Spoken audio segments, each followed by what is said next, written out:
impossible de leur échapper, elles sont partout. Salut, salut! Aujourd'hui, on se retrouve pour le test de la G2.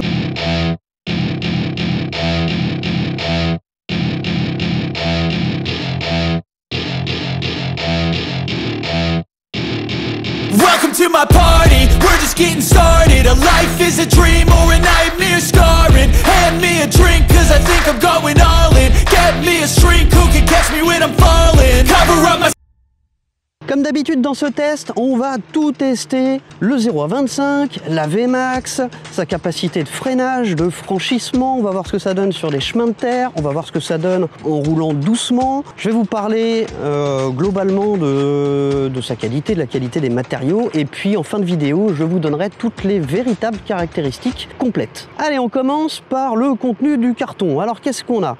On a, comme d'habitude, je sais pas pourquoi ils s'acharnent à nous refiler ces pompes à vélo de merde. Bon, c'est voilà, vous avez une pompe à vélo, vous pouvez la mettre direct à la poubelle, c'est vraiment une catastrophe. On a donc le siège, on a la notice, grosse notice, en français, multilangue, hein, mais français inclus et un français plutôt propre.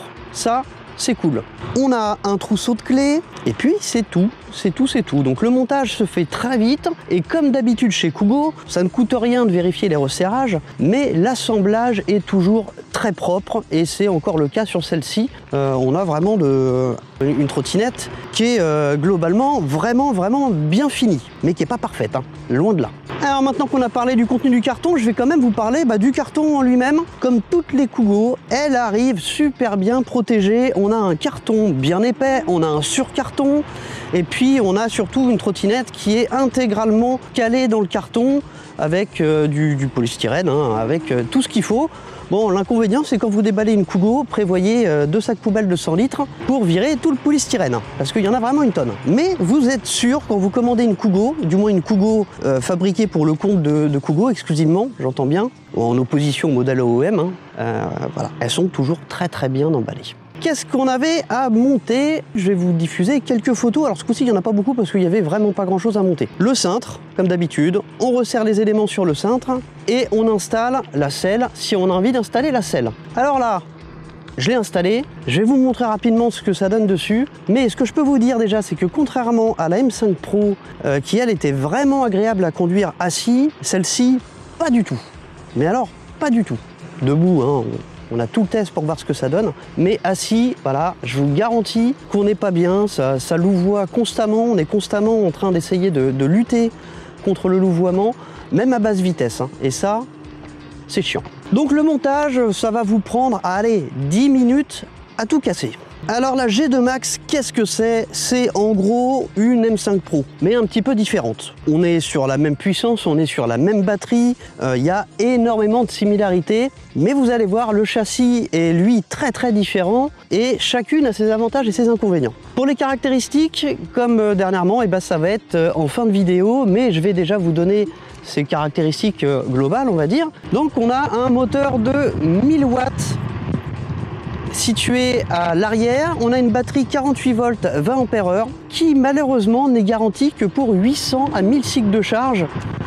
C'est pas beaucoup, alors au moins ils ont l'honnêteté de le dire dans la notice, mais c'est peu. Et puis c'est une 10 pouces par 3, montée en semi-off-road de base. En fait, on est encore sur un châssis que je qualifierais de type 10X, hein, c'est-à-dire avec une suspension type C à l'avant, une garde au sol plutôt haute, suspension type C à l'arrière aussi. Sauf que là, elle est toute fine, toute mignonne, et puis elle est surtout un petit peu mieux conçue et puis mieux finie surtout, parce que la 010X, ça commence à avoir de l'âge. Allez, on va commencer par voir l'agilité. Donc je vais slalomer entre les lignes qui sont ici, et puis on va voir ce que ça donne. Alors ça, je vais le faire debout, parce que comme je vous disais, assis, on n'est pas bien. Par contre, debout, elle est maniable, on en fait ce qu'on veut. Ça, c'est sa force. Elle est extrêmement maniable. Alors, elle n'est pas spécialement coupleuse, mais debout, elle est super maniable. À la fin de la vidéo, je vais mettre une note sur la trottinette. Vous allez voir que j'ai changé les critères encore une fois, pour les adapter vraiment à l'expérience de conduite. Mais les notes, pour pas que la vidéo dure des plombes, je vais vous diffuser le tableau complet, je vais pas vous les faire une par une parce que sinon on va rajouter un quart d'heure à la vidéo et ça va gonfler tout le monde. Allez, on va se balader un petit peu. Et non, tant qu'on est ici, hop, eh bien c'est le moment de tester, on se met dans l'autre sens, ce sera mieux. Eh bien c'est le moment de tester le 0 à 25 et puis comme d'habitude on va enchaîner directement sur la VMAX. Je vais me mettre de l'autre côté, là c'était juste pour avoir le soleil en face et puis bah, c'est parti. La batterie est presque chargée à fond, bon non, c'est-à-dire 54 volts pour une 48 volts chargée à fond, là je suis à 52,1. Bon, c'est ce que j'ai consommé pour venir. Bon, normalement, non. 2 volts, ça devrait pas jouer quand même sur les performances max. Vitesse 3, pas bridé, et bah c'est parti. 1, 2, 3. Alors elle pousse un peu quand même hein, pour 1000 watts. Je pense qu'il y aurait moyen de lever la roue avant. Alors au compteur, je suis à 50, 51, 53, 55, 56. Voilà, je pense pas que j'irai plus vite. Allez, on va voir tout de suite ce que ça donne sur un chemin de terre. Enfin, sur un chemin pourri plus exactement. Et ce que je vais faire, c'est que je vais mettre la caméra ras le sol pour que vous puissiez voir ce qui se passe un petit peu au niveau des suspensions. Allez, 1, 2, 3. Oh, ça a dérapé derrière.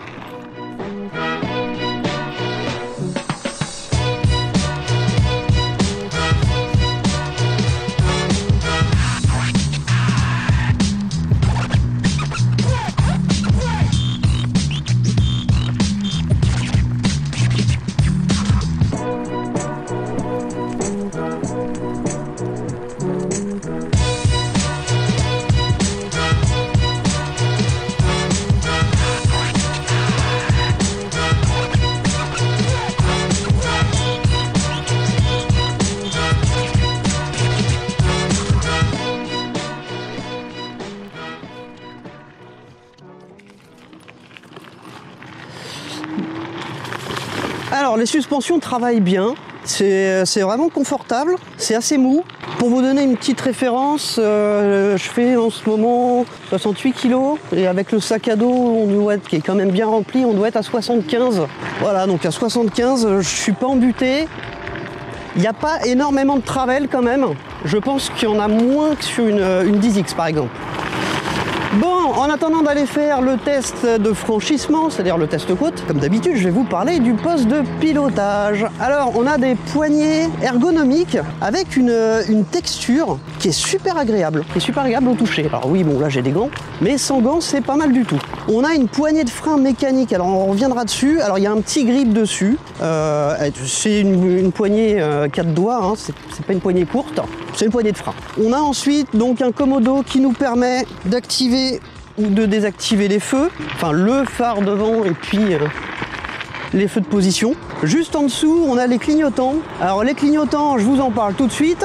Vous pouvez les oublier complètement parce que ce soit de devant ou de derrière, on ne voit absolument rien.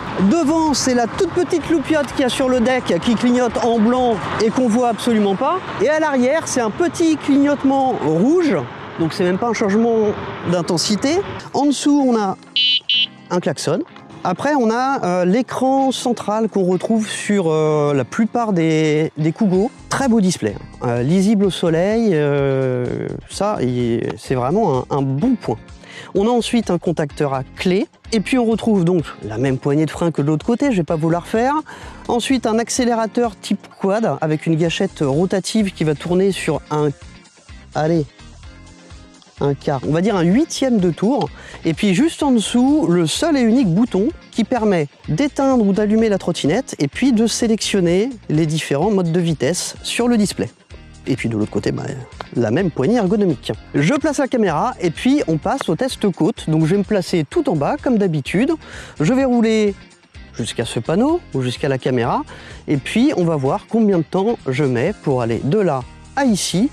Et puis comme ça, vous pourrez comparer avec les autres vidéos. Et ben c'est parti.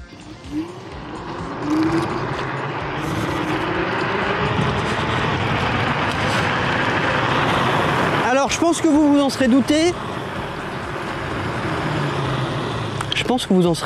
Elle n'est pas bridée. et elle n'est pas bridable. Contrairement à l'M5 Pro, il n'y a aucune astuce pour pouvoir la brider.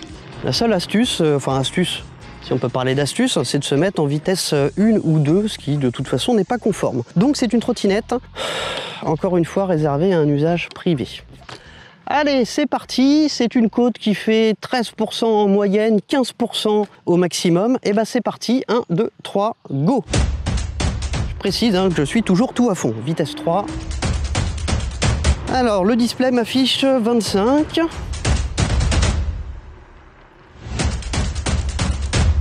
Ça y est, ça commence à ralentir. 22, 21, ouh, c'est dur là. 20. Et on est passé. J'ai pas regardé comment étaient placés les freins. Ah oui, avant à droite, arrière à gauche. C'est toujours bon à savoir quand même.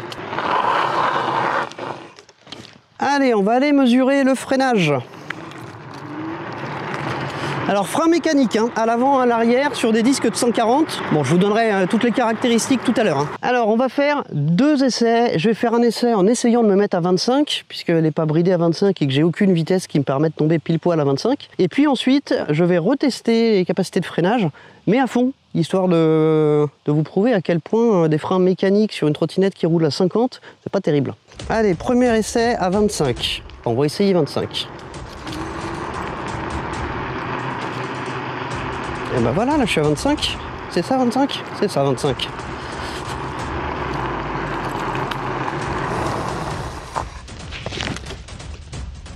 Et à 25, je crois que c'est pas mal du tout. Vous avez vu, pour une fois, je me suis équipé. 3,80 m. 3,80 m en freinant à 25 km/h.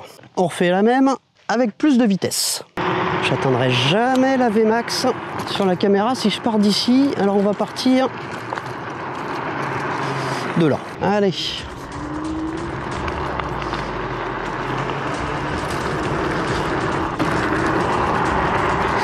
Alors à combien je suis? 45.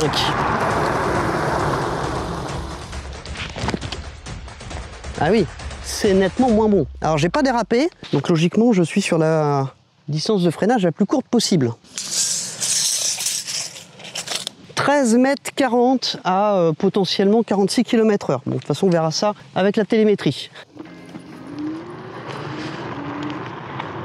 Alors vous avez vu qu'à 25 km/h, des freins mécaniques, ça suffit.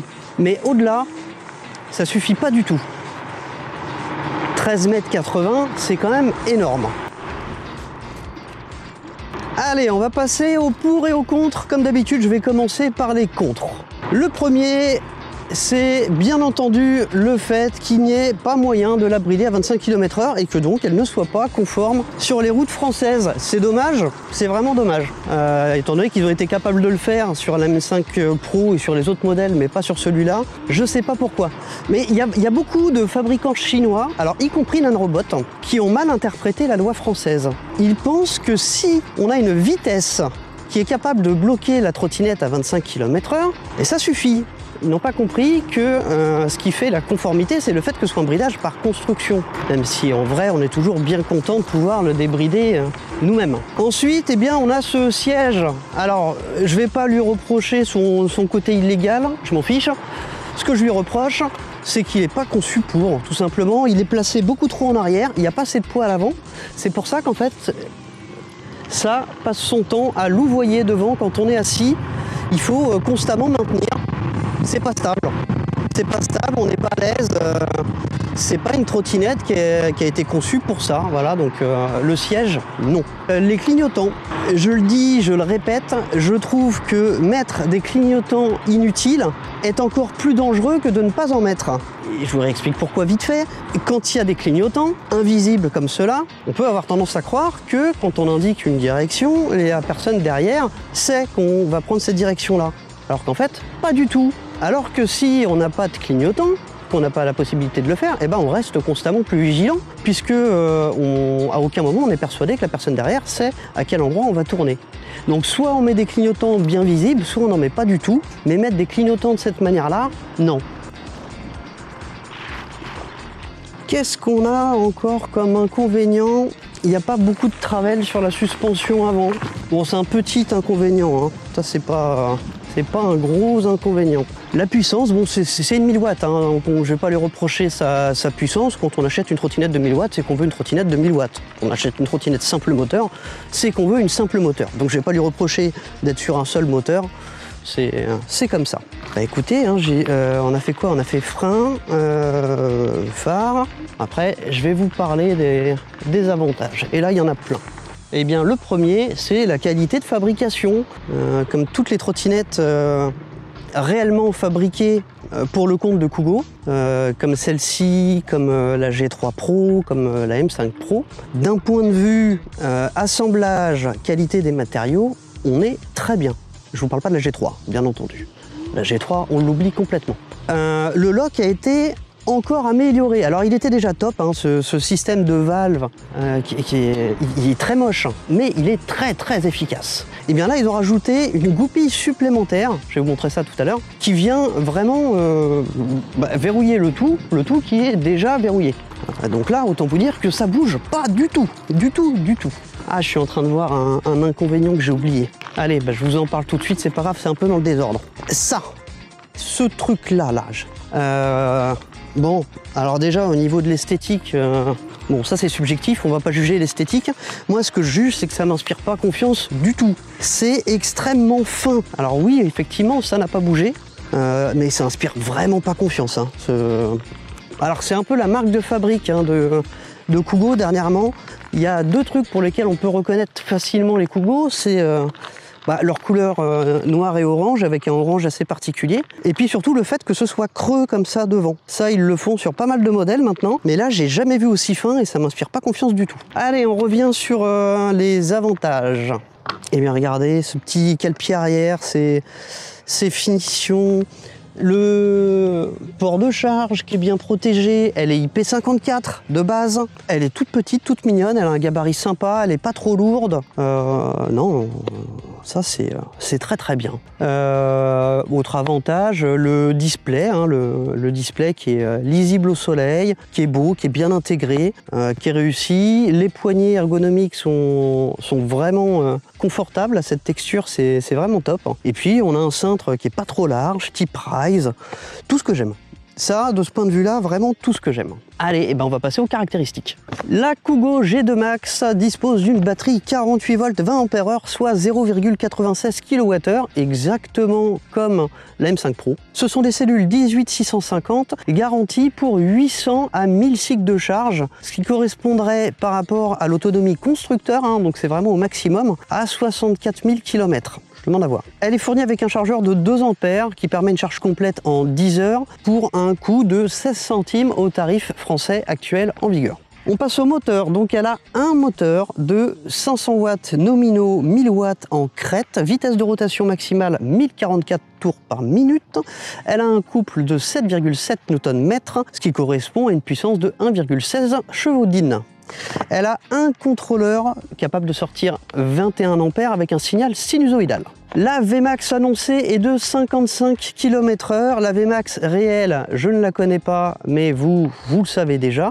C'est un accélérateur type pouce, qu'on appelle quad, qui est sur la droite. Elle a une autonomie annoncée de 85 km. Autonomie, moi, je dirais plutôt 40 km. Pour être réaliste, et 60 si on roule vraiment doucement, si on roule à 25, grosso modo. Son châssis est essentiellement en aluminium 60-61, elle est IP54 et elle n'est pas d'origine OEM. Elle n'est pas fabriquée directement par Kugo, mais elle est fabriquée exclusivement pour le compte de Kugo. Ce n'est donc pas de l'OEM. Elle a un amortisseur à l'avant, à l'arrière. Elle n'a pas de vérin de direction. Au niveau des freins, donc elle a 2 freins mécaniques avec des plaquettes ventilées. Ouais, il y a des plaquettes ventilées sur des freins mécaniques de donc ce sont des disques de 140 mm à l'avant et à l'arrière. Les roues, ce sont du 10 pouces monté en semi-off-road de base à chambre à air, 10 pouces par 3, et ce sont des jantes que vous pouvez ouvrir en deux pour faciliter le changement de pneus. Alors, vous pouvez l'ouvrir en deux à l'arrière, à l'avant. Et non. Donc je rectifie, vous avez une paire de jantes qui s'ouvre à l'arrière, et par contre à l'avant, ça s'ouvre pas, donc c'est plus compliqué à changer. Allez, on passe aux dimensions. Donc le cintre, c'est toujours le même chez Kugo, c'est un cintre qui fait 60 cm de large, qui peut aller à 130 cm du sol au plus haut et 110 au plus bas. Elle mesure 126 cm de long, elle a un empattement de 100,6 cm, 1 mètre grosso modo. Elle a une garde au sol de 16 cm. Pliée, elle fait toujours 126 mètres de long puisque l'axe de pliage, il est en haut. Profondeur pliée 60 cm et hauteur pliée 58 cm. Elle pèse 31 kg et supporte une charge de 120 kg. Attention, 120 kg, c'est plus bas que d'habitude. Elle a un ratio poids-puissance de 1,49, ce qui n'est pas top. Au niveau des options, on a un magnifique deck rubber. Magnifique, hein, c'est pas sarcastique, je le trouve vraiment très beau et très réussi, et puis surtout rubber, ça se nettoie facilement, ça c'est top. Elle a aussi un magnifique écran central, lisible au soleil, tout ce que j'aime. Elle n'a pas d'alarme, elle n'a pas d'éclairage RVB, elle n'a pas d'application, elle a des clignotants, mais on va dire qu'elle n'a pas de clignotants, parce que vous avez vu que c'est vraiment pas terrible. Elle n'a pas de batterie amovible, contrairement à la G3 Pro. Elle n'est pas conforme à la LOM, mais elle dispose bien d'un CE. 100 km d'après l'autonomie annoncée par le constructeur vous coûterait 19 centimes. D'après ce que moi je mesure en roulant normalement, c'est-à-dire pas spécialement bridé à 25, ça vous coûtera à peu près 34 centimes. Et elle consomme, d'après le constructeur, 12 Wh. Et en vrai, on est plutôt à 18. Elle est proposée à moins de 800 € avec le code promo que vous allez retrouver en description. Alors avant de conclure, je vais vous parler vite fait des notes. Eh bien, les voici. Voilà, vous avez un beau tableau avec toutes les notes. Alors il y a des nouveaux critères, donc il y a l'emballage, la facilité de montage, qualité du toolkit, etc., etc. Je vous laisse faire une pause ou regarder, c'est juste ici. Avant de vous donner mon avis, eh bien on va la comparer rapidement à la M5 Pro. Alors au niveau de la batterie, c'est similaire, c'est kiff-kiff. Au niveau moteur, avantage à la M5 Pro puisqu'on a 200 watts de plus en crête, c'est pas exactement le même type de moteur. Contrôleur, encore avantage Kirin M5 Pro puisque le contrôleur de la M5 Pro est capable de sortir 25 ampères contre 21 ampères pour celle-ci. Au niveau de la vitesse, eh bien avantage à la G2 Max qui va un petit peu plus vite que la M5 Pro. Au niveau du châssis, c'est kiff-kiff. Au niveau des amortisseurs, c'est encore kiff-kiff. Au niveau du freinage, je pense que le freinage est meilleur sur celle-ci que sur la M5 Pro. Le problème, c'est que j'avais pas mesuré exactement, donc je sais pas. Mais de sensation, je dirais qu'il est meilleur sur la G2 Max. Au niveau du poids, avantage encore pour la G2 Max puisqu'elle ne pèse que 31 kg contre 36,2 kg pour la M5 Pro. Et encore, ça c'est sans le siège. Et puis au niveau des options, eh bien c'est kiff-kiff, hein, puisqu'on a à peu près les mêmes options sur les deux. Voilà. Et pour le prix, eh bien en ce moment, avantage G2 Max. Bon, je vais vous donner mon avis quand même. Hein. Pour un usage exclusivement privé ou pour un usage de personnes responsables qui savent ce qu'ils font, je vais pas m'étaler là-dessus. Oui, c'est une trotte que je conseille pour quelqu'un qui veut une machine bien finie, pas trop chère, capable de rouler sous la pluie, qui demande peu d'entretien, qui reste relativement légère pour son format et puis qui est confortable aussi bien sur route que sur des chemins de terre. À 899 €, je vous l'aurais peut-être pas conseillé, mais avec le code promo que vous avez qui permet de l'avoir donc à moins de 800 €, c'est déjà nettement plus intéressant. Après, est-ce que c'est une bonne base pour tuner sa trotte comme beaucoup aiment le faire? Je suis pas sûr. Je suis pas sûr que ce soit vraiment une très bonne base. Voilà, écoutez, c'est tout pour moi. Je vous dis à très bientôt pour une prochaine vidéo. Salut, salut!